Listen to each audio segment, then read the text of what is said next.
राज्यातील महादेव कोळी, मल्हार कोळी, टोकरे कोळी, ढोर कोळी आणि डोंगर कोळी या विविध आदिवासी कोळी जमातीतील बांधवांचे प्रलंबित जातीचे दाखले आणि जात वैधता प्रमाणपत्र सुलभरित्या मिळवण्याकरता अकोला जिल्हा कोळी महासंघाच्या वतीने जिल्हाधिकारी कार्यालयावर एक दिवसीय धरणे आंदोलन करण्यात आलं। अकोला जिल्हा कोळी महासंघाच्या वतीने आज जिल्हाधिकारी कार्यालयावर एक दिवसीय धरणे आंदोलन करण्यात आलं। राज्यातील महादेव कोळी, मल्हार कोळी, टोकरे कोळी, डोंगर कोळी आणि ढोर कोळी या अनुसूचित जमातीतील समाज बांधवांना जातीचे दाखले आणि जात वैधता प्रमाणपत्र सुलभपणे मिळावेत या प्रमुख मागणीसाठी हे आंदोलन करण्यात आलं। यावेळी जिल्हाधिकाऱ्यांना निवेदन देत समाज बांधवांच्या प्रलंबित मागण्यांवर तातडीने निर्णय घेण्याची मागणी करण्यात आली। तसंच रक्तसंबंधातील नातेवाईकांना जात वैधता प्रमाणपत्र देण्याबाबत आणि 20 ऑक्टोबर 2023 रोजी झालेल्या बैठकीतील निर्णयांची अंमलबजावणी करण्याची मागणीही निवेदनातून करण्यात आली। 2 वर्षांहून अधिक कालावधी उलटूनही शासनाकडून या निर्णयाची अंमलबजावणी करण्यात दिरंगाई होत असल्याचा आरोप आंदोलनकर्त्यांनी केला।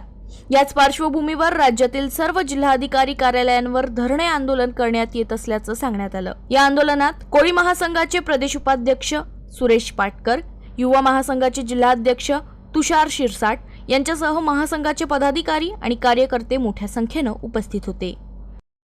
अन्यायग्रस्त आदिवासीतील कोळी समाज बांधवांना सुलभरित्या त्या ठिकाणी अनुसूचित जमातीचे प्रमाणपत्र निर्गमित करण्यात यावे, त्यांना मिळावे। तसेच रक्त नात्या संबंधित समाज बांधवांना जात वैधता प्रमाणपत्र सुद्धा देण्यात यावे असा निर्णय त्या बैठकीत घेण्यात आला होता।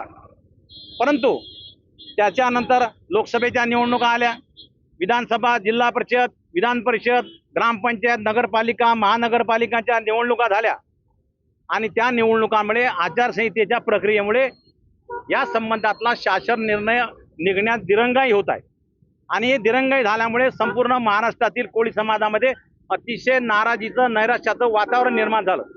सरकारच्या प्रति तीव्र या ठिकाणी नाराजी व्यक्त करण्यात येत आहे आणि म्हणून त्या पाठपुराव्याचा, कोळी महासंघाच्या पाठपुराव्याचा विचार करून कोळी समाजाच्या त्या बांधवाला अनुसूचित जमातीचं प्रमाणपत्र सुलभरित्या मिळावं व नातेसंबंध असणाऱ्या, रक्तनात्याचे संबंध असणाऱ्या समाज बांधवांना सुद्धा जात वैधता प्रमाणपत्र मिळावं या प्रमुख मागणीसाठी ही आमची प्रमुख मागणी असून ही शासनाद्वारे, कलेक्टरांद्वारे त्या ठिकाणी गेली पाहिजे ही आमची विनंती आहे।